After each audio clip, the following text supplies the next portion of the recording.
அனைவருக்கும் வணக்கம். ஹோப் எல்லோரும் சேஃபாக இருக்கீங்க அப்படின்னு நினைக்கிறேன். ஒரு வீட்டில் பார்த்திங்கன்னா, எங்கள் வீடு பார்த்திங்கன்னா ஜஸ்ட் ஒரு 1200 ஸ்கொயர் ஃபீட்டு தான் எங்கள் வீடு. ஒரு 4 ஃபேமிலி மெம்பர்ஸ் தான் இருக்காங்க. ஆனால் இந்த 4 பேருக்கும் 3 வேளையும் சமைக்கிறது, வீட்டு வேலைகளை பார்க்குறது, அவங்களுக்கு செய்ய வேண்டிய கடமைகள் எல்லாம் பண்ணுறது, இந்த சாதாரண ஒரு சின்ன ஒரு மினிமலிஸ்டிக் ஹோமை மேனேஜ் பண்ணுறதே எனக்கு ஒரு பெரிய டாண்டிங் டாஸ்க்காக இருந்துச்சு. ஆனால் அதை நம்ம யாரும் அதை பெருசுப்படுத்துகிறதே இல்லை. இது எல்லாருக்குமே ஒரு ஹோம் மேக்கர், அந்த ஒரு பெண்ணோட தலையில் தான் எல்லா வேலைகளும் கடைசியில் முடியுது இல்லைங்களா? இதை தாண்டி வேலைக்கு போகிறது, குழந்தைங்களோட ஸ்கூலில் நம்ம பார்க்க வேண்டியது, இல்லை வேலைக்கு போகிறாங்கன்னா அதையும் கவனிக்க வேண்டியது, இது மாதிரி ஏகப்பட்ட சுமைகள் அதிகரிக்க நமக்கு ரொம்ப ஸ்ட்ரெஸ்ஸு க்ரியேட் ஆகும். அதை வெளியே காமிக்காமல் நிறைய உடல் உபாதைகள்லாம் நமக்கு நிறைய வரும். இதை அவாய்ட் பண்ணுறதுக்கு தான் நான் நிறைய டெக்னிக்ஸ்லாம் நான் யூஸ் பண்ணியிருந்தேன். ஒரு வீட்டில் ஏதாவது ஒரு பொருள் வாங்கணும், இல்லை ஒரு இன்வெஸ்ட் பண்ணணுன்னா நம்ம கலந்து ஆலோசித்து தான் வாங்குவோம். ஆனால் வீட்டில் இவ்வளோ வேலைகள் இருக்கே, இதை என்றைக்காவது ஃபேமிலி மெம்பர்ஸ் சேர்ந்து நம்ம ஷேர் பண்ணி பண்ணலாம் அப்படின்னு சொல்லி என்றைக்காவது நம்ம யோசிச்சிருக்கோமா அப்படின்னா கண்டிப்பாக கிடையாது. ஸோ இந்த வீடியோ பார்க்குற நீங்கள் யாராக இருந்தாலும் வீட்டில் வீட்டு வேலைகளை பகிர்ந்து பண்ணி பாருங்கள். அப்போது அந்த வீடு என்றைக்குமே நல்லாயிருக்கும். வீட்டில் இருக்க மெம்பர்ஸும் எப்பயுமே ஹாப்பியாக இருப்பாங்க. அதை எப்படி பண்ணுறது, எப்படி பண்ணேன் அப்படிங்கிறதா இந்த வீடியோவில் பார்க்க போகிறோம். ஃபஸ்ட்டு நான் ஸ்டார்ட் பண்ணது சின்ன சின்ன வேலைகள்லேருந்து தான் ஸ்டார்ட் பண்ணேன். ஏன்னா எல்லாரையும் ஒரு திடீர்னு ஒரு மாற்றத்துக்கு கொண்டு வரணும் அப்படின்னா ஓவர் நைட்டில் கொண்டு வர முடியாது. அப்போது நம்ம சின்ன சின்ன முயற்சிகள் எடுக்கணும். என்ன முயற்சிகள்னால், காலையில் எழுந்திரிச்சோன்னே நம்ம பெட்டை மடித்து வைக்கிறது, ஒரு குப்பையை கொண்டு போய் கீழே போய் போடுறது, இதெல்லாம் சின்ன சின்ன வேலைகள் தான். ஆனால் இதற்கு அவ்வளோ நேரம் எடுக்கும். இந்த வேலைகளை ஃபேமிலி மெம்பர்ஸ் நீங்கள் பகிர்ந்துக்கிட்டீங்க அப்படின்னா கண்டிப்பாக ரொம்ப யூஸ்ஃபுல்லாக இருக்கும். அதே மாதிரி தண்ணி பிடிச்சி வைக்கிறது, நம்ம யூஸ் பண்ண உடனே, நம்ம இப்போ காஃபி குடிக்கிறோன்னா உடனே அந்த பாத்திரங்களை கழுவி வைக்கிறது, ஒவ்வொரு ஃபேமிலி மெம்பர்ஸும் இந்த மாதிரி சின்ன சின்ன வேலைகளை நீங்கள் ஸ்மாலாக ஸ்டார்ட் பண்ணும்போது கண்டிப்பாக நீங்கள் ஃபார்மலைஸ்க்கு ஆயிடுவீங்க. அடுத்து பார்த்திங்கன்னா, ஒரு வேலையை நம்ம எதிர்பார்க்குறோம். பெண்கள் வீட்டு வேலைகளை எல்லோரும் சேர்ந்து பண்ணணும்னு எதிர்பார்க்கும்போது அவங்கள நம்மளோட சேர்த்து அவங்க கூட அந்த வேலைகளை எப்படி பண்ணணும் அப்படின்னு சொல்லி கொடுக்கணும். இப்போ கிச்சனில் பாத்திரங்கள்லாம் எங்கே இருக்குது என்னங்கிறது தெரியணும். என்றைக்காவது ஒரு பெண் படுத்துட்டாங்க அப்படின்னா ஒரு காஃபி பவுடர் எங்கே இருக்குதுன்னு தெரியாது, ஒரு சுகர் பவுடர் எங்கே இருக்குதுன்னு தெரியாது. அந்த மாதிரி கண்டிப்பாக எந்த ஃபேமிலி மெம்பர்ஸும் இருக்க முடியாது. Life is very uncertain. அதனால் ஒவ்வொரு வீட்டில் இருக்க ஒவ்வொரு மெம்பர்ஸும் வீட்டில் என்னென்ன பொருள் எங்கே இருக்குதுன்னு தெரிஞ்சிருக்கணும். என்னென்ன வேலைகள்லாம் நம்ம பண்ணணும் அப்படிங்கிறதும் நமக்கு கண்டிப்பாக தெரியணும். ஸோ அதற்கு நான் எப்போயுமே பண்ணுற முயற்சி என்ன அப்படின்னா, இப்போ பாத்திரங்கள் விலைக்கு வைக்கிறோம், அதை எடுத்து வைக்கணும் அப்படின்னா எதை எந்த இடத்துல வைக்கணுன்றதை நான் ஒரு 1 வீக்காக நான் ப்ராக்டிஸ் பண்ணுவேன். அப்படி நம்ம ப்ராக்டிஸ் பண்ணும்போது என்ன ஆகும்னா, ஒவ்வொரு பீரியட் ஆஃப் டைம் பாத்திரங்கள்லாம் கொஞ்சம் எடுத்து வச்சுருங்க அப்படின்னா கண்டிப்பாக கரெக்டாக எந்தெந்த இடத்துல எடுக்கணுமோ எடுத்து வச்சுருவாங்க. இதை பண்ணாமல் நீங்கள் பாத்திரத்தை எடுத்து வைன்னா ஒவ்வொன்றும் ஒவ்வொரு இடத்துல வைப்பாங்க. அதுக்கப்புறம் நம்ம சமைக்கும்போது நமக்கு அது ஒரு பெரிய டபுள் வேலையாக மாறிடும். ஸோ எப்பயுமே எந்த வேலையாக இருந்தாலும் நீங்கள் வீட்டில் பழக்கப்படுத்த போகிறீங்க அப்படின்னா இந்த சம்மர் டைம் ஒரு ஆப்டான டைமு. ஸோ அதை ஒரு ஃபேமிலி மெம்பர்ஸோடு சேர்ந்து யாரை பண்ண வைக்கணும்னு நினைக்கிறீங்களோ அவங்களோட சேர்ந்து பண்ணும்போது கண்டிப்பாக அந்த வேலைகள் முழுமையடையும். சம்டைம்ஸ் பார்த்திங்கன்னா, இப்போ நேச்சுரலாக நான் வீடியோ எடுத்திருக்கேன். ஸோ வேலைகள்லாம் பண்ணிகிட்டு இருக்கும்போது பார்த்திங்கன்னா என் பொண்ணு கொட்டாவி விட்டுட்ருக்குது. என்னென்னா she is not showing any interest காமிக்கல. அப்போது அவங்களெல்லாம் கொஞ்சம் இன்ட்ரெஸ்டிங்காக ஒரு வீட்டு வேலைகளை வாங்கணும் அப்படின்னா அதை எப்படி பண்ணணும் டீட்டெயிலாக ஒரு வீடியோ பண்ணியிருக்கேன். இருந்தாலும் இப்போ ஒரு குயிக் ரெஃபரன்ஸ்க்காக என்ன பண்ணுவோன்னா, ஒரு டைமர் மாதிரி நாங்கள் செட் பண்ணிக்குவோம். ஒரு 2 மினிட்ஸில் இதை முடிச்சிடலாம் பாப்பா அப்படின்னா ரொம்ப குயிக்காக அந்த வேலைகள் 2 மினிட்ஸ்னால் கம்மின்னு நினச்சிட்டு ரொம்ப குயிக்காக அந்த வேலையை கடன்னு பண்ணி முடிச்சுருவோம். அது ஒரு இன்ட்ரெஸ்டிங்காக இருக்கும். இல்லைன்னா நீங்கள் ஏதாவது ஒரு கேமிஃபிகேஷன் மெத்தட் ட்ரை பண்ணலாம். குழந்தைங்களுக்கு நீங்கள் ட்ரை பண்ணிங்க இருந்தால் அதை எப்படி பண்ணணும் அப்படின்னும் நான் ஒரு வீடியோ பண்ணியிருக்கேன். Declutter with games, how to declutter with some gamification idea, game changer ஐடியாஸ்லாம் நான் நிறைய வீடியோ பண்ணியிருக்கேன்.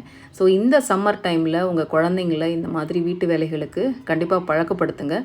இது உங்களுக்கு ரொம்ப ரொம்ப யூஸ்ஃபுல்லாக இருக்கும். என்னோடய குழந்தை படிக்குது, அவங்களுக்கு எப்படி வேலை சொல்கிறது அப்படின்லாம் நினைக்கவே வேணாம். நம்ம இருந்த காலத்தில் எவ்வளோ தான் படித்தாலும் நம்ம அப்பா அம்மா எல்லா வேலைகளையும் நம்மளை பண்ண தான் வச்சாங்க. அதனால தான் நம்மளால் எந்த ஒரு வேலைகளையும் வீட்டு வேலையாக இருக்கட்டும் வெளியே இருக்கட்டும் சிறப்பாக பண்ண முடியுது. முக்கியமாக என்னோடய பொண்ணோட 12th ஸ்டாண்டர்ட் படிக்கும்போது அவங்க பிரின்சிபல் எனக்கு சொல்லி கொடுத்தது குழந்தைங்க 12th படிக்கிறாங்க அப்படின்னு எந்த வேலையும் வாங்காமலாம் இருந்துடாதீங்க. அவங்களுக்கு வீட்டு வேலைகளை சொல்லி கொடுங்க. அப்போ தான் வந்து வெளியில் சமுதாயத்தில் வந்து ஒரு விஷயத்தை எப்படி பண்ணணும் அப்படிங்கிற கான்ஃபிடென்ஸ் வந்து க்ரியேட் ஆகிறது வீட்டு வேலைகளில் இருந்து தான் அப்படின்னு சொல்லி எனக்கு சொல்லி கொடுத்தாங்க. அது முழுக்க முழுக்க உண்மை மை டியர் ஃப்ரெண்ட்ஸ். ஏன்னா வந்து வீட்டு வேலைகளை சிறப்பாக பண்ணும்போது, வீட்டு வேலைகளை வந்து ஒரு ஒழுங்காக பண்ணும்போது நம்ம வெளியிலையும் வேலைகளை சிறப்பாக பண்ணுறதுக்கு எப்பயுமே வந்து இந்த மாதிரி சின்ன சின்ன டாஸ்க்லாம் யூஸ்ஃபுல்லாக இருக்கும். அடுத்து நான் என்ன பண்ணுவேன் அப்படின்னா, ஒரு டாஸ்க் அசைன் பண்ணிடுவேன். இப்போ வந்து ஒரு லிவிங் ரூம் இருக்குதுன்னு வச்சுக்கோங்களேன், அதை வந்து அந்த டைடியப் பண்ணணும். அதை வந்து ஒருத்தருக்கு அந்த ரோலை கொடுத்துருவேன். இந்த மாதம் ஃபுல்லாக இந்த ஏரியா இப்படி தான் இருக்கணும் அப்படின்னா, எப்பயுமே அந்த இடத்துல வந்து ஒரு கிளட்டர் இருந்துச்சுன்னா ஆட்டோமேட்டிக்காக வந்து அந்த இடத்துல வேலை நடக்கும். அதை நான் சொல்லணும்னு அவசியமே இல்லை. அந்த மாதிரி தான் நான் வந்து பழக்கப்படுத்தினேன். இது வந்து என்னோடய வீடியோ எடுத்தது வேணால் என்னோடய சின்ன குழந்தைய வச்சு வீடியோ எடுத்திருக்கேன். பட் வந்து யூஸ்வலாக இது எங்கள் வீட்டில் எல்லாருமே பண்ணுவாங்க. ஒரு இடம் வந்து டைடியப் பண்ணணும் அப்படின்னா, கிளட்டராக இருக்குன்னா இமீடியட்டாக அந்த சர்ஃபேஸை கிளியர் பண்ணுறது உடனே நடந்துடும். ஸோ அது வந்து எனக்கு ரொம்ப பெனிஃபிஷியலாக இருக்குது. அதற்கு முக்கிய காரணம் எங்கள் வீட்டில் வந்து I have a very minimal things at home. நீங்கள் பார்க்கும்போதே தெரியும். தேவையில்லாமல் பர்பஸ் இல்லாமல் எந்த ஒரு பொருட்களும் எங்கள் வீட்டில் இருக்காது. அது எனக்கு ரொம்ப உபயோகமாக இருக்குது. அதுக்கப்புறம் என்னென்னா, சில டூல்ஸ்லலாம் நான் இன்வெஸ்ட் பண்ணேன். இதையும் நான் நிறைய வீடியோஸில் சொல்லியிருக்கேன். டு சிம்பிளிஃபை த ஒர்க், வேலையை சுலபமாக்குறதுக்கு சின்ன டூல்ஸ்லையும் நான் வந்து இன்வெஸ்ட் பண்ணியிருக்கேன். அதுக்கப்புறம் முக்கியமாக சமையல் வேலைகள் பார்த்திங்க அப்படின்னா, எப்பயுமே ஒருத்தரே பண்ணிகிட்ருக்கதும் நல்லதில்லை. நான் வந்து என்னோடய ரோல் பார்த்திங்கன்னா நிறைய ட்ராவல் பண்ணுற மாதிரி இருக்கும். அப்போ குழந்தைங்கள்லாம் வெளியிலலாம் சாப்பாடெல்லாம் வாங்கி சாப்பிட்டா அதை வந்து கம்ப்ளீட்லி அன்ஹைஜீனிக். அதனால் வீட்டிலையே பழக்கப்படுத்தணும். ஒரு தோசை ஊற்றணும்னு வச்சுக்கோங்களேன், வந்து வீட்டு மாவை வச்சு தான் பண்ணணும் இல்லை. வெளியில் நான் என்ன பண்ணுவேன்னா, கடை தோசை மாவு வாங்கி ப்ராக்டிஸ் பண்ணுறதுக்காக நிறைய நான் வந்து யூஸ் பண்ணுவேன். அப்படி பண்ணும்போது நமக்கு நிறைய வேஸ்ட் வரும் இனிஷியலாக. அதை நம்ம கொஞ்சம் பேர் பண்ணிவிட்டு கொஞ்சம் அட்ஜஸ்ட் பண்ணிட்டோன்னா குழந்தைங்க வந்து குயிக்காக வந்து பழகிடுவாங்க. ஸோ ஒரு சப்பாத்தியாக இருக்கட்டும், ஒரு தோசையாக இருக்கட்டும், இமீடியட்டாக வந்து அதை வந்து பண்ணுறதுக்கு கண்டிப்பாக யூஸ்ஃபுல்லாக இருக்கும். நீங்கள் பார்க்குற எந்த ஒரு கிளிப்பிங்குமே எதுவுமே வந்து ஆர்டிஃபிஷியலாக எடுக்கப்படலை. இது எங்கள் வீட்டில் ரெகுலராக நடக்கிற ஒரு ரொட்டீன் தான். அதனால தான் வந்து என்னால் வந்து ஒரு யூடியூப் ரன் பண்ண முடியுது. என்னோடய ஒர்க்கையும் என்னால் சிறப்பாக பண்ண முடியுது. வீட்டு வேலைகளையும் என்னால் சிறப்பாக பார்க்க முடியுது. ஆஸ் அ ஹோம் மேக்கராகவும் என்னால் வந்து ஒரு ஃபுல்ஃபில்மெண்ட்டாக என்னோடய ரோலை வந்து பண்ணுறதுக்கு இவங்க எல்லாரும் தான் முக்கிய காரணம் அப்படின்னு சொல்லலாம். ஒன்ஸ் இந்த மாதிரி பழக்கப்படுத்தணும்னா ஆட்டோமேட்டிக்காக பார்த்திங்கன்னா, என்னோடய பொண்ணு வந்து வாரத்துக்கு ஒரு தடவை அவளோட கபோர்டை அவளே வந்து தேவையில்லாத பொருளெல்லாம் எடுத்து அதை சரி பண்ணி டீக்ளட்டர் பண்ணுறத வந்து நானே நிறைய டைம் பார்த்துருக்கேன். ஸோ இதெல்லாம் நான் சொல்லவே மாட்டேன். வந்து ஒன்ஸ் அவங்களோட ஸ்பேஸ் வந்து கொஞ்சம் கிளட்டர் ஆகுதுன்னு தெரிஞ்சாலே ஆட்டோமேட்டிக்காக வந்து ஒரு சாட்டர்டேவோ சண்டேவோ அவங்களே வந்து அவங்க ட்ரெஸ் எல்லாம் வந்து கிளியர் பண்ணி மடித்து வச்சுக்குவாங்க. ஏன்னா அப்போ தான் வந்து நாளைக்கு ஒரு ஸ்கூலுக்கு போகிறாங்க, ஒரு இடத்துக்கு கிளம்புறாங்கன்னா நம்மளோட டிபெண்டன்சி இல்லாமல் இருக்கும். இல்லைனா வந்து சாக்ஸ் எங்கே இருக்குது, யூனிஃபார்ம் எங்கே இருக்குதுன்னு நம்மளை தான் கேட்பாங்க. ஸோ அந்த பிரச்சனை வராமல் இருக்கணும், அந்த தொல்லை அவங்களுக்கு வேணாம் அப்படின்னா நீங்கள் அவங்களே இந்த வேலையை பார்க்க வைக்கும்போது அவங்களுக்கு தெரியும் எந்த பொருள் எங்கே இருக்குதுன்னு தெரியும். ஸோ நம்மளோட டிபெண்டன்சி இல்லாமல், நம்மளோட உதவி இல்லாமல் அவங்களாவே ஒரு இண்டிபெண்ட்டாக கிளம்புறதுக்கும் லைஃப்பை மேனேஜ் பண்ணுறதுக்கும் இந்த டிப்ஸ் எல்லாம் கண்டிப்பாக யூஸ்ஃபுல்லாக இருக்கும். இதெல்லாம் முடித்து இதெல்லாம் ப்ராக்டிஸ் பண்ணதுக்கப்புறம் பார்த்திங்கன்னா, நமக்கான ஒரு மீ டைம்னு சொல்லுவாங்க. நமக்கு பிடிச்ச வேலைகளை பண்ணுறதுக்கு, நமக்கு பிடிச்ச இடத்துக்கு போகிறதுக்கு, நமக்கு பிடிச்ச ஹாபியை பர்சியூ பண்ணுறதுக்கு நமக்கு டைமே இருக்காது. ஸோ நான் இந்த மாதிரி நீங்கள் பழக்கப்படுத்துனீங்க அப்படின்னா கண்டிப்பாக உங்களுக்கு பிடிச்ச வேலைகளை, உங்களுக்கு பிடிச்ச ஹாபியை நீங்கள் பர்சியூ பண்ணலாம்.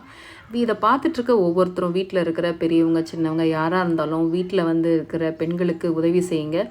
இந்த சம்மர் டைமை எஃபெக்டிவாக யூஸ் பண்ணி இந்த மாதிரி சின்ன சின்ன எஃபர்ட்ஸ் எடுத்திங்கன்னா கண்டிப்பாக உங்கள் லைஃப் ரொம்ப ஹாப்பியாகவும் பீஸ்ஃபுல்லாகவும் ஒரு கிளட்டர் ஃப்ரீயாகவும் இருக்கிறதுக்கு கண்டிப்பாக இந்த டிப்ஸ் யூஸ்ஃபுல்லாக இருக்கும்.